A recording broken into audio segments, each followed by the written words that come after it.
Sprejeli smo resolucijo o nacionalnem programu za kulturo. Sprejeta je bila s širokim družbenim konsenzom in javno razpravo. Strateški dokument usmerja kulturo med glavna razvojna in prebojna področja. Gre za dokument, ki postavlja kulturo tam, kamor spada, v središče družbe. V resoluciji povezujemo kulturo z drugimi področji, kot je zdravstvo, izobraževanje, kulturni turizem, gospodarstvo.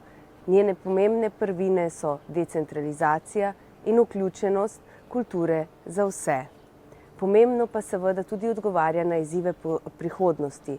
To so podnebne spremembe, umetna inteligenca in naravne nesreče. Hvala vsem, ki ste sodelovali pri pisanju tega pomembnega dokumenta in da bo kultura še bolj prodorna in razvojno usmerjena naprej.